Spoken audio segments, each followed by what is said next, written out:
They tried to bully the new guy with a fake HOA police force. Big mistake, I'm FBI.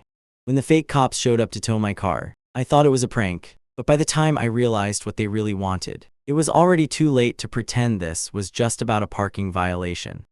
I moved to Brookhaven Ridge because I thought it was quiet, peaceful, the kind of place where people waved when they walked their dogs, and the loudest thing you heard at night was the sprinklers ticking on. After 20 years in federal service, I wanted normal. Normal lasted 3 weeks. It started just before dawn, one of those gray half-light mornings when your body knows something's wrong before your brain catches up. A deep metallic clank, the hiss of hydraulics, and the low rumble of a diesel engine. For a moment, I thought maybe a delivery truck had backed into my driveway by mistake. Then I saw the red and blue flashers through the blinds. At first, I felt that old reflex kick in, the one you get from years in the bureau. Heart steady, breath shallow, mind alert. But what I saw next made me question if I was still half asleep. 2 figures stood by my government-issued SUV. Both wore dark tactical shirts with the words HOA Police stenciled in bright white across the back. One held a clipboard, the other zip ties. Their badges gleamed under the streetlight, but something about them looked off. Plastic sheen, crooked edges, party store quality. I cracked the front door. Morning, I said. Something I can help you with, the taller one, a man built like a linebacker, snapped his chin up. Sir, we're here on official business. Your vehicle's in violation of Community Code 14B. It's being impounded, I echoed. This is a government vehicle, that's not our concern. The other one, a woman with sharp eyes, cut in.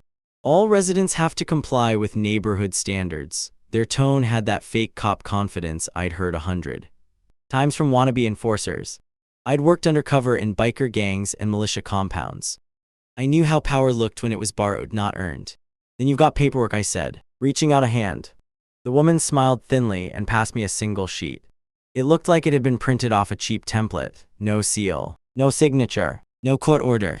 Just the words HOA Enforcement Division across the top. I let out a quiet breath. This isn't legal. The man stepped closer. Sir, you're interfering with an inspection. Inspection, I asked. You're trying to tow a federal vehicle off private property. That's when I noticed her, Karen Miller, standing on the sidewalk behind them, arms folded, robe perfectly pressed. Every neighborhood had one like her, the self-appointed ruler of cul-de-sacs and lawns. She called out, voice her up, sweet morning, Agent Turner. I told our team you might resist. Don't make this harder than it has to be. My pulse slowed, not sped up, slowed. It's what happens when training takes over. I kept my voice calm. Karen, there's no authorized HOA police. You know that, right? She tilted her chin. We restructured. The board voted last month. I almost laughed. Funny. The state database still lists your HOA as dissolved 2 years ago. Her smile flickered just a bit. The tall man glanced at her for direction. That told me everything. These weren't professionals. They were hired muscle, probably from some fly-by-night security outfit desperate for cash. Look, I said, step away from the vehicle before you both get arrested for impersonating law enforcement. The man sneered. Being FBI doesn't mean you're above the rules. Karen's eyes gleamed. That's exactly what he thinks. She said to her 2 enforcers, go ahead, document his refusal. They started taking photos of my house, my license plate, my face. That was the first real moment I felt anger, not because of the threat, but because of the arrogance, the smug certainty that they could invent authority and expect people to obey it. I took 1 step forward. You've got 5 seconds to leave my property. The man opened his mouth, but before he could speak, the phone in my pocket buzzed. Director Cole. I never got calls from him before 6:00 a.m. I turned, keeping my tone even. 1 second. Don't walk away from us. The woman barked, but I did. I stepped inside, shut the door, and answered. Cole's voice was sharp. Turner, get to the office now. My stomach sank. Is this about a complaint? A pause, then flatly. Just get here. When I looked back through the peephole, the 2 officers were still there. Karen was smiling like a queen who just declared war. That's when I realized this wasn't about a car. It was about control, and I'd just become the one man she couldn't control. The next morning, the sun came up looking innocent. I brewed coffee, hoping maybe last night had just been one of those suburban misunderstandings, like neighbors fighting over mailbox height. But the envelope on my doorstep said otherwise. It was thick, official looking, with my name printed in neat block letters. Notice of violation, Brookhaven Ridge HOA Enforcement Division. Inside was a $5,000 fine and a photograph of my SUV. Time-stamped. Labeled unauthorized vehicle on private property. That wasn't a misunderstanding. That was war. Around 9:00, I walked down to the community office. A beige prefab trailer that looked more like a storage shed than a board headquarters. The door was already open. Inside, Karen Miller was waiting behind a folding table stacked with clipboards, bylaws, and a plastic vase of fake tulips. She smiled like she'd been expecting me. "Agent Turner, I hoped you'd come in to clear this up." Her voice had that honeyed edge, polite enough to sound professional but laced with condescension, the kind that tells you she's already decided you're guilty. "Clear it up," I said, setting the notice on the table. "You sent fake officers to my house at 2 o'clock in the morning." She folded her hands, pretending surprise. "Oh, that. They're community safety officers, not police." "A private contractor. Entirely legal, really?" I asked. "Because their badges said HOA police and one of them threatened to impound federal property."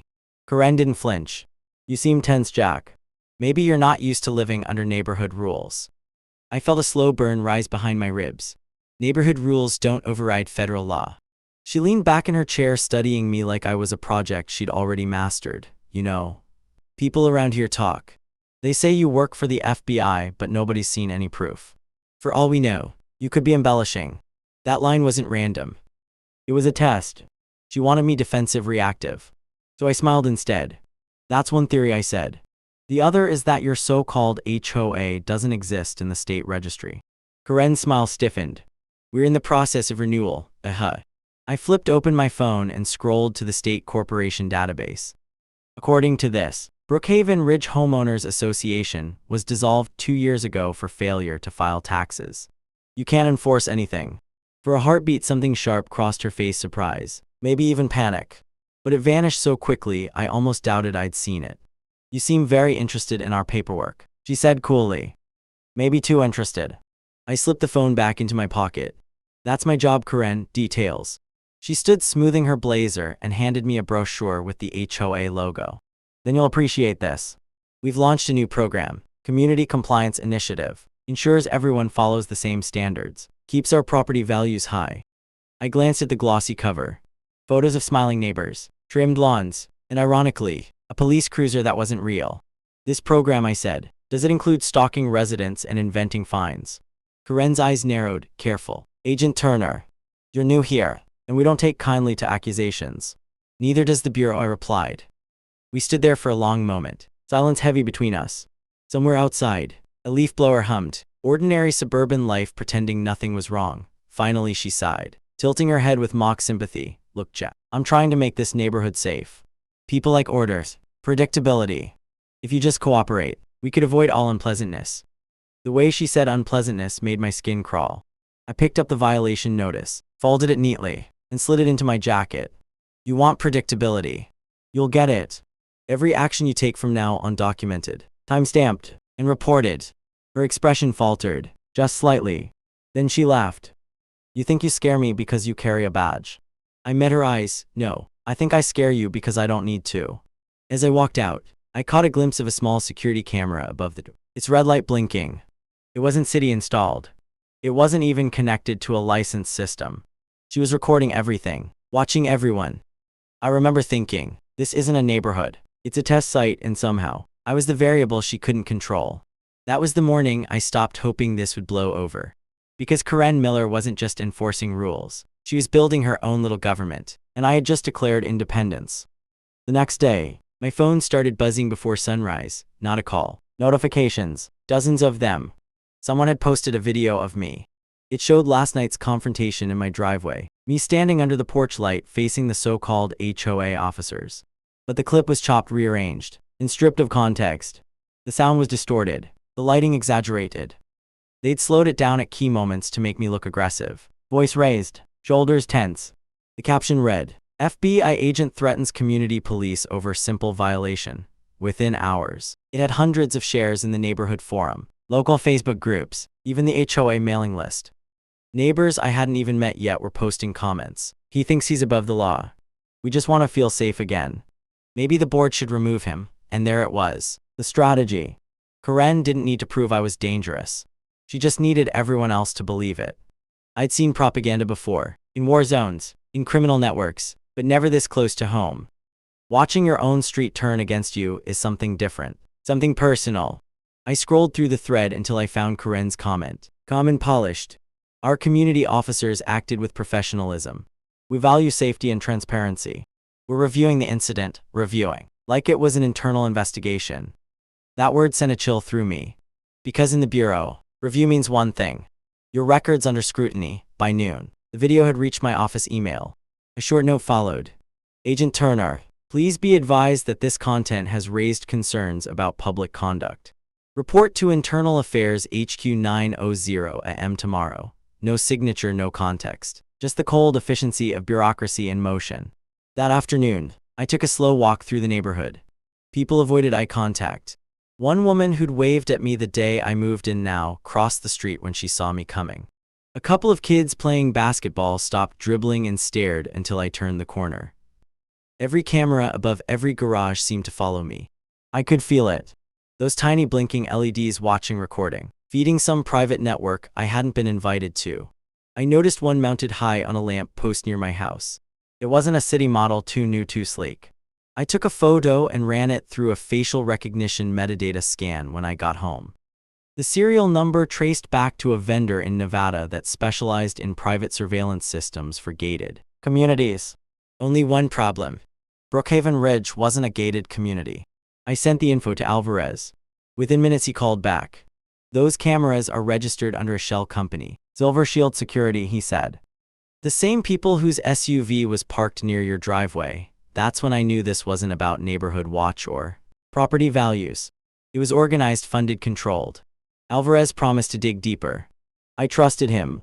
He was one of the few cops I'd worked with who didn't scare easy.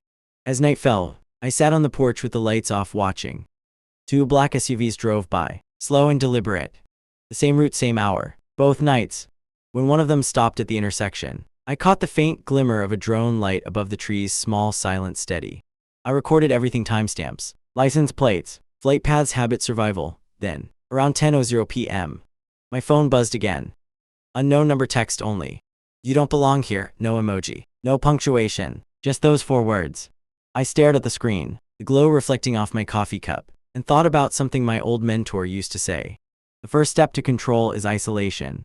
Karen was isolating me digitally, socially, professionally, piece by piece. And the worst part, it was working. But she'd made one mistake. She thought fear would make me quiet. It never does, not with people like me. That night I started a new case file on my laptop, title line, Brookhaven Ridge HOA, Unauthorized Law Enforcement Operations. If Karen wanted a war of records, I'd fight it her way. Only mine would hold up in court. By morning, I'd slept maybe an hour. The house was silent, but my mind wasn't. Every creak in the floorboards felt like another reminder that I'd lost control of my own story. At 8:43 a.m., my phone buzzed. The caller ID read, Director Cole, FBI HQ. I took a deep breath before answering. Turner. Cole's voice came through, clipped and cold. Jack, I need you at headquarters now. Internal Affairs has questions. Questions about what? You'll find out when you get here. The line went dead. I stared at the phone for a long moment, feeling that dull ache in my chest that comes when something sacred starts to crack. When I arrived at the bureau, everything felt wrong. The security guard who usually greeted me barely made eye contact. 2 analysts stopped whispering when I passed their cubicles. Gossip moves fast in a building full of investigators. Cole's office was on the 7th floor, sterile, quiet, the kind of place where bad news lives. I knocked once. Come in, he said. The blinds were half drawn, slicing sunlight across the desk. Cole stood by the window, jacket off, tie loosened. A file sat open in front of him, thick with printed pages. My name was on the tab. He didn't ask me to sit. We've received multiple complaints from your neighborhood, he began, voice even.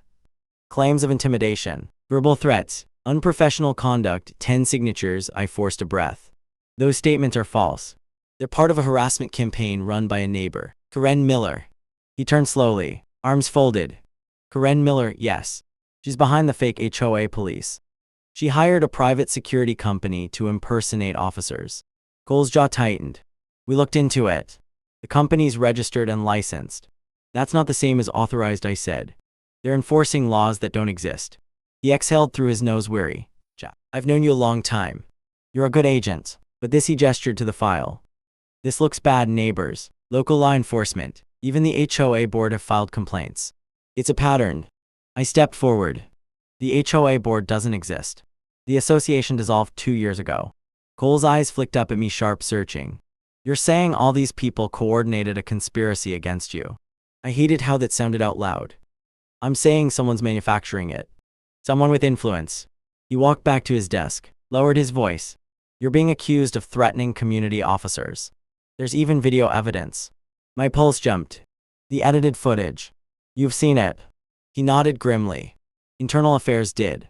They're not convinced it's doctored. Then they're not looking hard enough. Jackie rubbed his temples.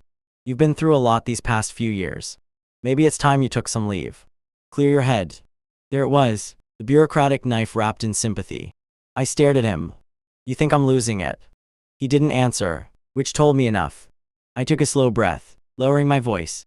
Sir, I have evidence, documents, names, surveillance footage that prove Karen's orchestrating this. I just need time to compile it. Cole's tone softened, but his eyes didn't. You'll have 48 hours before Internal Affairs escalates. After that, I can't help you. 48 hours. 2 days to prove I wasn't the villain in my own neighborhood. Understood, I said quietly. Cole hesitated. Jack, off the record, keep your head down. Whoever's pulling strings here isn't playing small. I nodded, then left before my temper could follow me out. The elevator ride down felt like free fall. Each floor I passed, another piece of my career peeled away. By the time the doors opened, I wasn't sure if I was walking out as an agent or just another name in a pending review. Outside, the DC air felt heavier than usual. I stood in the parking lot for a moment, staring at my reflection in the car window. I'd spent 2 decades chasing corruption, foreign, domestic, organized, corporate. But I'd never imagined it could bloom right next door, watered by gossip and fear. When I turned the ignition, my phone buzzed again. Unknown number, text only. Careful who you talk to at HQ, no name, no reply. I looked around the lot. No one in sight. But the feeling in my gut said otherwise. That night I opened my laptop and began piecing together everything. Karen's fake HOA paperwork, Alvarez's license plate data, the shell company records, the alter video timestamps. If I couldn't convince my own superiors, I'd have to build a case they couldn't ignore. Because if Karen had managed to reach this high into the bureau's walls, she wasn't just a neighbor with control issues. She was part of something far bigger. And I was running out of time to prove it. I met Officer Miguel Alvarez 2 years ago on a joint task force. He was local PD. I was bureau liaison. The kind of cop who didn't need a badge to command a room, calm, deliberate, impossible to intimidate. When you've seen the same kind of chaos, you recognize the quiet ones who don't flinch. That's why I called him. He picked up on the second ring. Turner, he said, voice steady. Heard your names lighting up the rumor mill. Then you've heard half the story, I replied. Which half's true? The part where somebody's impersonating law enforcement to shake down my neighborhood. A pause. Then you at your house, yeah, I'll swing by. 20 minutes later, his patrol SUV pulled into my driveway. No lights, no siren, just quiet professionalism. He stepped out, tall, weathered, a calm and human form. He took one look at the cameras mounted on the lamp post. Those yours? Nope. Installed without permit, he frowned. Private surveillance on public easement. That's illegal, I nodded. They're linked to Silver Shield Security, a Nevada-registered shell. Alvarez crossed his arms. Karen Miller's company, indirectly. She's using them through a front business. The HOA pays the invoices, money from bogus fines. He gave a low whistle, smart. Funds her own enforcement, hides it behind community maintenance. Exactly, I said. And now they've gone federal, sending doctored evidence to my office. Alvarez rubbed his jaw. That explains the pressure you're getting. Someone wants you tied up in internal review while they run the operation clean. Yeah, I muttered. And I've got 48 hours before HQ decides I'm the problem. He nodded slowly. All right, let's turn the light back on them. We spend the next 2 hours in my kitchen, 2 cups of black coffee and a laptop full of secrets. I showed him the files. HOA financial records, timestamps from the surveillance feeds, shell companies routing payments through 3 states. Alvarez scrolled in silence, eyes narrowing. These accounts, look at the routing numbers, he said. Same bank chain used by 2 other fake security outfits I ran into last year. Small towns, homeowner communities, always the same pattern. Intimidation fines, property seizures. Who's behind them, I asked. He shook his head. Nobody ever caught. Paper trails end in corporate dead zones. I leaned back, exhaling. It's organized, Miguel, not some HOA feud. This is a network, he looked up. Then we build our own. He handed me a flash drive encrypted.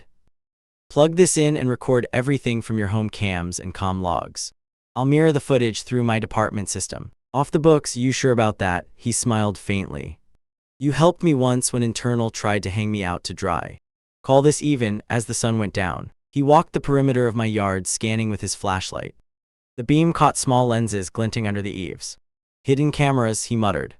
They're everywhere. Welcome to suburban warfare, I said. He chuckled softly. You always did pick quiet places to retire. When he left, the street felt emptier than before, but a strange comfort settled in my chest. Finally, I wasn't alone. Around midnight, he texted me a photo, a silver shield invoice he'd pulled from county records.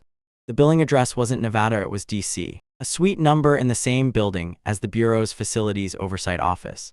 I stared at the image for a long time. It didn't make sense. Unless someone in the system was protecting them. That thought hit harder than any threat Karen could make. I closed the laptop, poured one last cup of cold coffee, and watched the empty street through the blinds. For the first time in weeks, I had an ally, but it also meant one thing. If they knew I had helped, Alvarez would become their next target. I whispered to myself, hang in there, Miguel, because in my world, allies don't stay safe for long. It was close to midnight when the knock came. 3 short raps, hesitant. I almost didn't answer. These days, opening the door after dark felt like flipping a coin. But then I heard her voice, small, trembling. Jack, it's Tamara. Please. I didn't know where else to go. I unlocked the deadbolt and opened the door. Tamara stood there clutching a manila folder against her chest. Her eyes were red, hair pulled into a messy bun, slippers soaked from the dew on the lawn. She looked like someone who'd run out of safe places. Come in, I said gently. She stepped inside and glanced around like she expected cameras even in my living room. Maybe she wasn't wrong. I poured her a glass of water. What happened? She handed me the folder. They came to my house tonight. Said I was in violation for having guests after 9:00 p.m. guests. My sister came over to help with the kids' homework. She whispered. They said her car wasn't registered with the HOA and they issued me a fine. $500. I opened the folder. Inside were photos, grainy night shots of her driveway, her front door, her children's bicycles on the porch. The timestamp matched the hour she texted me earlier. They're watching us, Jack, every night. Her voice cracked on the last word. I felt that familiar anger simmer low, the kind that comes when fear turns to exhaustion. Who delivered this? I asked. She hesitated. 2 men, dressed like before, the same uniforms. One of them said, you don't want to end up like the others. The others. She nodded quickly. The Harrisons. You remember them? They moved out last month. People said it was sudden, but I heard they got 3 fines in 1 week. Then their tires were slashed. The husband got fired 2 days later. He said Karen called his employer. I clenched my jaw. Defamation, extortion, intimidation, all under a fake HOA. Tamara looked at me like she wanted to believe someone could stop it. Can you do something? You're FBI. You can make this end right. I wanted to say yes. I really did. But the truth was harder. I'm working on it, I said quietly. But you need to stay calm. Keep everything: letters, fines, photos, receipts. Don't confront them. She nodded, trembling. They already know I talked to you. When I left my house, someone was parked at the corner with the engine running. I moved to the window and peeked through the blinds. A dark sedan sat half a block away, idling under the streetlight. No markings, no plates. They're not subtle, I murmured. Tamara wrapped her arms around herself. They want to make examples of us. They're overplaying their hand, I said. Once they cross into threat territory, I can act. But will anyone listen? I turned back to her. They. Eventually, that wasn't a promise. It was a vow. She stayed a while longer, mostly silent, sipping water while I documented her evidence. I could see the weight on her shoulders. Single mother, 2 kids, working night shifts just to pay mortgage. People like Karen preyed on that. Fear was her currency. Before Tamara left, she paused at the door. You think she'll stop? I met her eyes. No. But I think she's scared. Too. Of what? Of losing control. She gave a weak smile. Then maybe she already has, after she drove up. I stood in the doorway a long time. The street was still, but not peaceful. It was that kind of silence that comes after something breaks, but before anyone admits it. I walked back inside, sat down at the table, and added Tamara's folder to my case file. Another victim, another witness, another crack in Karen's empire. Then I noticed something new. An envelope slid under my front door, no stamp. No markings. Just a single sheet inside. Typed in bold, "You're turning people against us. Stop before someone gets hurt," no signature. I slid it into a sleeve and labeled it Exhibit 17. Threat communication. If they wanted to play intimidation, they picked the wrong man that night. I didn't sleep. I watched the monitors until dawn, and for the first time I realized this wasn't just about my career or my reputation. It was about every person like Tamara Good. Quiet people who just wanted peace. And I'd be damned if I let fear take that from them. By the next morning, I'd uploaded every file Tamara gave me into a secure drive, off the bureau's grid, mirrored to a ghost server Alvarez set up years ago. That's when the pattern started to take shape. Each violation notice, each fine, each community enforcement record, all of it pointed to the same vendor, Silver Shield Security LLC. The payments funneled through identical invoice templates, but with different shell names: Greenpoint Safe Haven, Blue Line Management, all registered to PO boxes in Nevada, Florida, and Virginia. It wasn't a local scam anymore. It was a web. I called Alvarez. "You sitting down?" Always am when the news is bad. I think Silver Shield's running copycat HOAs across 3 states, all with identical safety divisions, all extorting residents under false authority. He whistled low. "That's organized racketeering." "You're talking federal territory," I know I said, "but I can't open a file while internal affairs has me flagged." "You'll need to move first." "All right," he said. "Let's meet off-grid." We chose a diner 30 miles south, the kind that still had paper menus and coffee that tasted like it remembered the 80s. Alvarez sat in the corner booth facing the door, always facing the door. He slid a folder across the table. County records, utility filings, and one interesting lease agreement. I flipped it open. Inside was a photo of an office complex. Suite 4B. Langston Holdings. "Langston," I said. "I've seen that name before." "Same owner behind Silver Shield's Nevada P.O. box?" I frowned. And Langston Holdings just leased property from a development trust called, get this, Brookhaven Investments. The name hit like static in my head. Brookhaven. "As in my neighborhood," he nodded. Karen Miller's listed as a trustee. The waitress refilled our coffee without asking. Alvarez waited until she left before continuing. "Your HOA's not a front. It's the prototype. Karen's running the pilot for a national model. Fake governance, real revenue." I leaned back, exhaling slowly. "She's not just power hungry. She's being paid to be." We sat in silence a moment, letting the noise of the diner fill the gaps. Silverware clinking, a kid laughing at the next booth, the hum of a world that had no idea it was being watched. Then Alvarez's expression changed. "Heads up, a black SUV across the street. Same type from your neighborhood." I didn't turn right away. Just lifted the coffee cup using the reflection in the window. 2 men inside, pretending to scroll phones, too still. "Too alert? They followed you?" he asked. "Maybe. Or maybe you." He smiled without humor. "Guess we're both popular these days." We finished our coffee like nothing was wrong, paid in cash, and walked out opposite doors. I circled around the block and caught a glimpse of the SUV creeping along the curb. When it turned toward Alvarez's side, I crossed behind it, memorizing the plate. Except there wasn't one, just a blank frame. I pulled out my phone, snapped a photo, and texted it to him. "No plate, north lot. 2 targets." 5 minutes later, I heard the low growl of an engine revving. Alvarez's cruiser cut across the lot, lights off, blocking the SUV's exit. The driver panicked, hit reverse, clipped a trash bin, and tore down the back alley. Alvarez jumped out, weapon drawn. "Police, stop the vehicle." It didn't stop. He fired once, just a tire shot controlled. The SUV fishtailed, hit a lamppost, and stalled. We approached fast. The passenger door swung open, and a man in a tactical vest bolted. I caught him halfway across the lot, tackled him hard onto the pavement. He went down swinging, shouting, "You don't understand. It's bigger than her." Alvarez cuffed him. "We'll find out how big soon enough." Inside the SUV, we found burner phones, printed HOA directories, and a tablet logged into an encrypted dashboard titled Silver Shield Operations Zone 3. Alvarez whistled low. "Zone 3, meaning there's a 1 and 2. I nodded grimly. "And maybe 4. We took photos, pulled the data card, and left before local backup could arrive. Later that night, I sat at my desk replaying the suspect's words in my mind. "It's bigger than her." I opened the tablet's extracted files.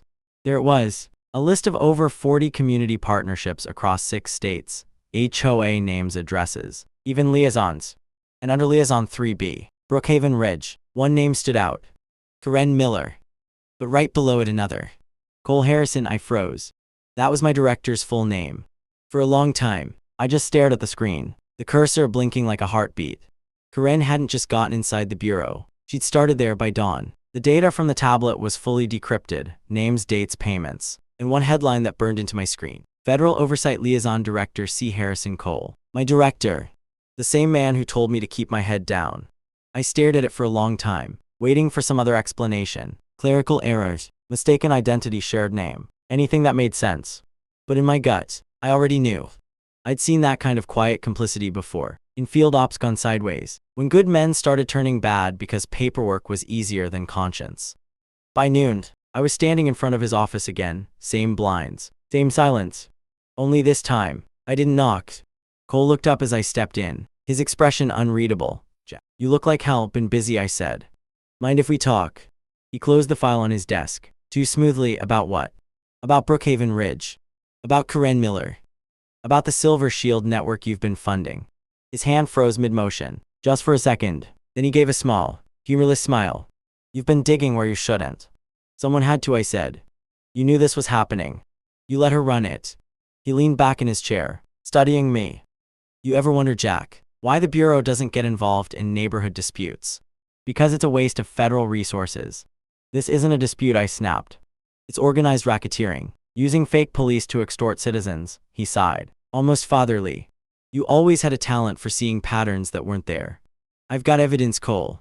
He smiled again, but there was nothing kind about it this time. "Then you'd better hope your evidence survives the audit coming tomorrow." My pulse slowed. "You're shutting me down." "No," he said softly. "I'm protecting the Bureau from an agent who's lost perspective." I took a step closer. "Don't do this." He stood too, voice low and controlled. "You don't understand how this works anymore, Jack. The Bureau runs on perception. Karen's people help maintain it. Neighborhood order, civilian cooperation, local control. It's what Washington wants.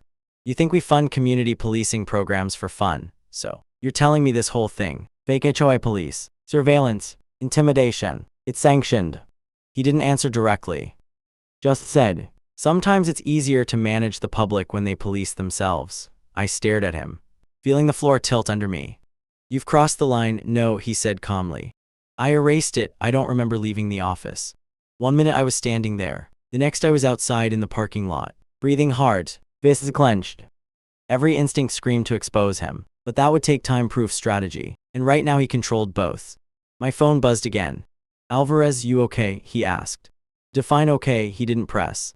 "You were right. Silver Shield shell accounts lead back to DC oversight budgets, small-scale civic security grants. Somebody's laundering taxpayer money through neighborhood enforcement projects. That somebody is my boss," I said, quietly. The line went silent for a long beat. Then Alvarez said, "You sure you want to keep going with this?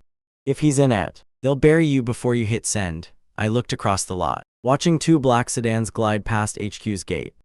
"They already started. Then we fight smart," he said. "Get me everything you've got. I'll move it through a state contact. Outside federal channels, do it. But keep yourself clean. They'll come for you next," he chuckled dryly. Wouldn't be the first time. That night I went home to a power outage. The whole street was dark, but only my house had the breakers tripped. Coincidence maybe, but the air smelled faintly of burnt plastic, like someone had tampered with the junction box. I grabbed a flashlight and stepped outside. The sky was moonless, quiet except for the hum of distant generators. That's when I saw it on my porch, under the doormat, an envelope. Same as before, no markings. Inside, a single photograph, me and Alvarez at the diner talking. The camera angle was high, like from a drone. On the back, typed in clean block letters, "You're not as invisible as you think." I sat there in the dark, holding the photo, feeling the last illusions of safety drain away. Karen wasn't the threat anymore. She was just a mask. The real danger wore a suit and worked behind tinted glass, and I just accused him to his face. I opened my laptop, powered it through a backup battery, and began encrypting my files to multiple locations. Cloud backups, external drives, a secure courier drop. If I disappeared, the evidence wouldn't. Before shutting down, I recorded a voice memo. "If this reaches anyone outside the Bureau, my name is Special Agent Jack Turner. I am investigating the unauthorized use of federal security programs by internal operatives. My director, Cole Harrison, is directly linked to civilian extortion networks. If you're hearing this, it means I didn't make it. I saved it, encrypted it, and hid the drive behind the breaker panel. Then I sat back, staring at the dark window. Somewhere out there, Karen Miller was still pulling strings, but now I knew whose hand held them.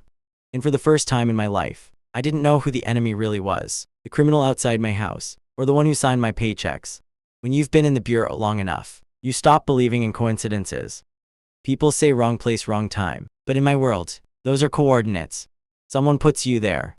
Someone plans it. By the next morning, Alvarez and I had a plan: simple, dangerous, clean.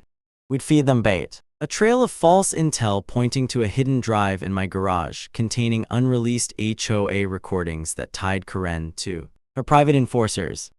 We'd leak the location through a burner email routed to one of Silver Shield's proxy servers. Then we'd wait. If Karen's people came for it, we'd have our proofs. If the bureau came first, we'd know Cole was running interference. Either someone would show their hand. That night, we wired my property with motion sensors, hidden body cams, and a backup uplink that streamed directly to Alvarez's offsite recorder. He sat in his cruiser 2 blocks away, windows tinted, laptop glowing faint blue in the dark. I stayed inside, lights off, coffee cold, service pistol holstered on the table. Midnight passed. 1:00 am, 2:00, nothing. Just the hum of cicadas and the distant buzz of a generator from the next street over. Then 3 soft clicks from the side gate lock picks. I went still, breathing through my nose. Through the monitor feed I saw them.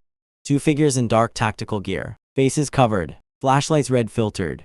They moved with trained precision, not the sloppy bravado of HOA bullies. These were professionals.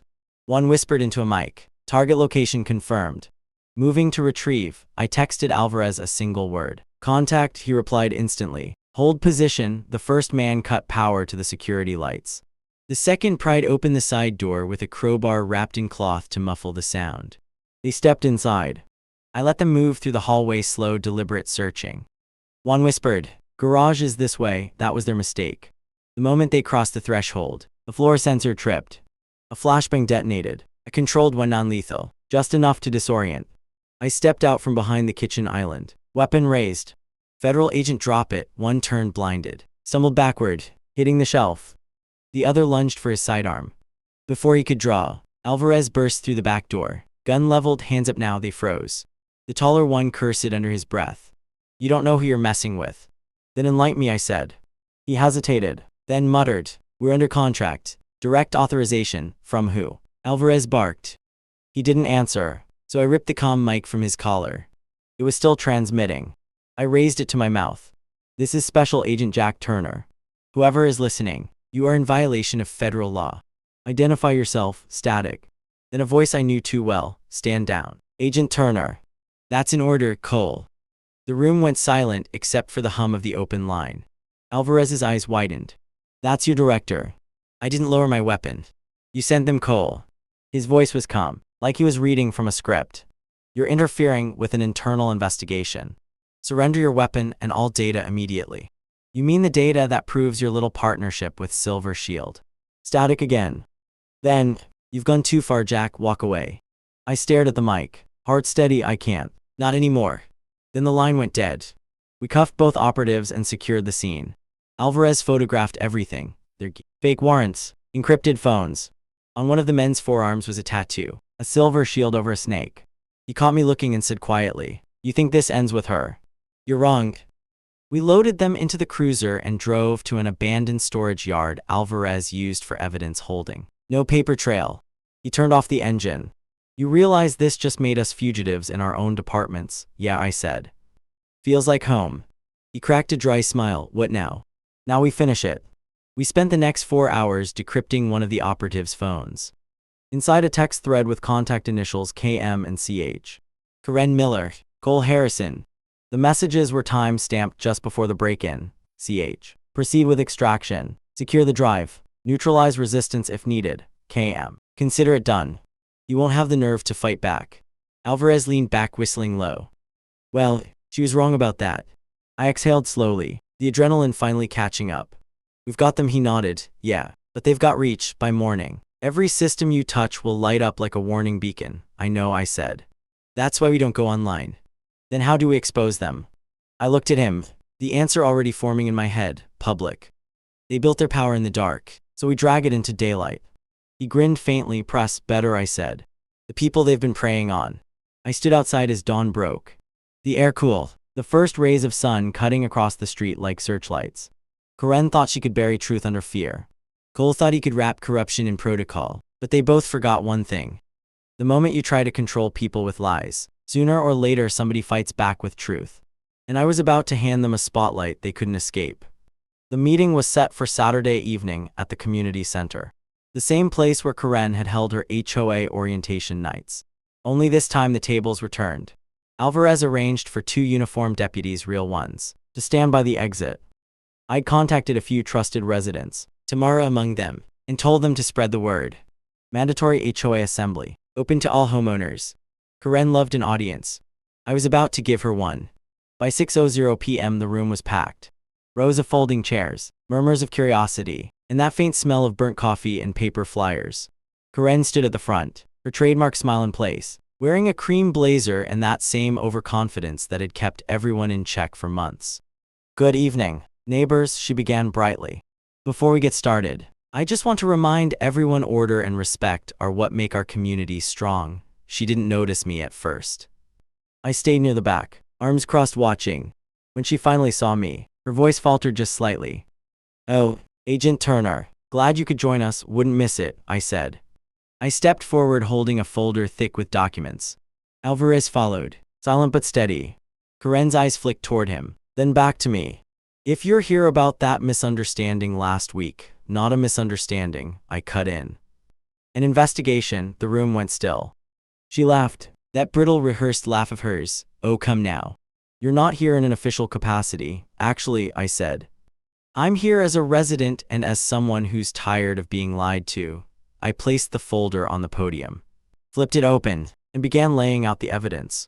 Fake citations, altered footage, bank transfers from Silver Shield Security to Karen's personal accounts, and finally, the signed directives between her and Director Cole Harrison. Each page landed with a sound that echoed across the room like a gavel strike. "This," I said, "is the real HOA. A money funnel, a control mechanism, a surveillance system you never agreed to join." Murmurs filled the hall, confusion, shock, anger. Karen's mask cracked. "You're bluffing. None of that's admissible. It's stolen data." Alvarez stepped forward, badge glinting under the fluorescent lights. "Actually, ma'am, it's under active investigation by state authorities. You might want to watch your next words." Her gaze darted around searching for allies, but the crowd that once followed her now pulled back. Even her closest supporters looked down at the floor. I continued. "You told everyone these community officers were protecting them, but they weren't law enforcement. They were paid enforcers operating under false authority." A voice from the crowd, an older man, spoke up. "She fined me $3,000 for repainting my fence." Another woman. "She threatened to foreclose my house." The room was unraveling. Karen raised her hands. "Listen to me. This is all part of a smear campaign. He's trying to distract you from his own misconduct." "Then explain this," I said and held up the photo. The drone shot of me and Alvarez at the diner. "You had your people spying on federal agents." "Under whose authorization?" Her lips parted, but no sound came out. "You wanted power," I said softly. "You got it. And now you get the consequences." Alvarez signaled to the deputies. "Ms. Miller, you're under arrest for impersonating law enforcement, wire fraud, and conspiracy to defraud the public." For the first time, Karen's composure shattered. "You think this ends with me?" she hissed. "You don't know what you've started." "Maybe not," I said, "but I know where it ends for you." The deputies moved in, cuffed her hands, and led her toward the exit. Cameras flashed, neighbors recording, documenting, reclaiming their own truth. As she passed me, Karen turned one last time. Her voice dropped to a whisper. "He'll come for you next, let him," I said. At least now the world's watching. When the doors closed behind her, the room erupted, not in applause, but in relief. People hugged, cried, asked questions. Tamara approached me, tears in her eyes. "Is it over?" I looked at her, then at Alvarez. "Not yet, but for the first time it's in daylight." He nodded. "Sunlight's the best disinfectant." Outside, the evening air felt cleaner, sharper, the kind of air that comes after a storm finally breaks. But as I walked to my car, I couldn't shake the echo of her last words. "He'll come for you next," and somehow deep down, I knew she wasn't wrong. It took less than a month for the neighborhood to change. The fake patrols vanished overnight. The phony citations stopped. People walked their dogs again, waved at each other again. Kids played basketball in driveways that had once been under review. For the first time in months, Brookhaven Ridge felt alive, but real order never comes cheap. Karen Miller's arrest hit the local news first, then state, then national. Neighborhood Queenpin charged an HOA police fraud scheme. The story ran for days. Her mugshot, no makeup, no smile, became a symbol of suburban corruption. Behind the headlines, though, something quieter happened. A memo leaked from the Bureau, an internal audit, a line item about unapproved civilian oversight programs.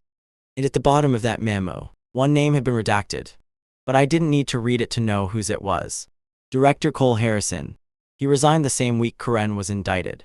Personal reasons, the press release said. No charges filed. No follow-up questions. The Bureau moved on, like it always does. One Friday morning, my boss called me in. He looked different, lighter somehow. Internal Affairs cleared your record, he said, sliding a file across the desk. No disciplinary marks. You're back on full duty. I nodded slowly. Appreciate it, he leaned back. They also wanted me to tell you, off the record, you were right. About her, about all of it, doesn't feel like winning, I said. He smiled faintly. It never does.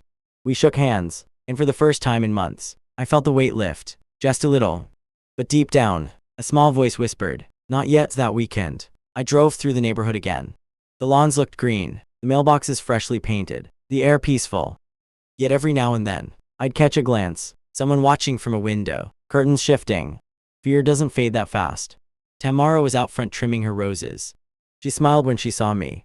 Looks like the world's back to normal, she said. Yeah, I answered. Or close enough, she hesitated. They said Karen's making a deal. Cooperation for leniency, I nodded. I heard she's naming names, Tamara frowned. You think she'll drag more people down? Maybe, I said quietly. Maybe that's what scares them. That night, I sat at my kitchen table, a single lamp casting long shadows across the walls. On the table lay the last piece of evidence from the Silver Shield files, a list of funding accounts. Most had been frozen. One hadn't. Account holder CH, Community Renewal Initiative. The same initials, the same pattern, different name. They'd simply changed the label, shifted the money, and started over somewhere else. I leaned back, exhaling slowly. Order restored, I muttered to myself. At least for now. My phone buzzed with a message from Alvarez. Got a lead. Out of state. Same tactics, new names, UN. I stared at the screen for a long moment. Then I typed back, always, as I shut off the lamp. The neighborhood outside was quiet again, peaceful, ordinary. Just like it had been the day I first moved in. But I knew better now. Beneath every perfect suburb, there's always something rotting under the grass. All it takes is one person like Karen or one man like Cole to bring it crawling to the surface. I holstered my badge, checked the lock on the door, and whispered into the dark, let's see how deep this goes. 3 months later, the leaves turned amber, the air sharper. Brookhaven Ridge had settled into its new rhythm, yard sales, bake-offs, the faint hum of normal life. But I'd learned that normalcy is a fragile disguise. Scratch the surface and the cracks start whispering. The Bureau reassigned me to a joint federal-state task force. White-collar crimes, municipal corruption, the kind of slow-burning cases most agents avoided. It suited me fine. There's something comforting about hunting ghosts when you've already been haunted. One morning, Alvarez called. Got something strange, he said. Different county, same pattern, fake HOA, phony cops, same shell fund names, just tweaked a location. I asked. Riverview Estates, 2 hours south. I almost laughed. Of course it's got a nice name. He sighed. Meet me there this weekend. Bring that paranoia of yours. Might need it. Friday night, I packed light, just a duffel, my badge, and a copy of Karen's old records. Before I left, I stood by the window watching my quiet street glow under the porch lights. For once, no patrols, no threats, no false citations. Just silence. Still, something tugged at me, an instinct I couldn't name. I glanced toward the curb. Across the street, under the oak tree, sat a car I didn't recognize, dark, older model, lights off. At first, I thought it was a neighbor's visitor. Then I noticed the faint glint of a lens behind the windshield, a camera. I stepped outside slowly, pretending to check my mailbox. The car didn't move. When I turned back toward the house, my phone buzzed. A text from an unknown number. Nice neighborhood. Hope it stays that way. No signature, no context. I looked up again. The car was gone. Just like that.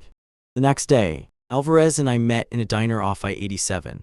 The kind of place where the coffee never stops pouring and the locals never stop watching. He slid a file across the table. You were right. Funding lines matched the old Silver Shield network.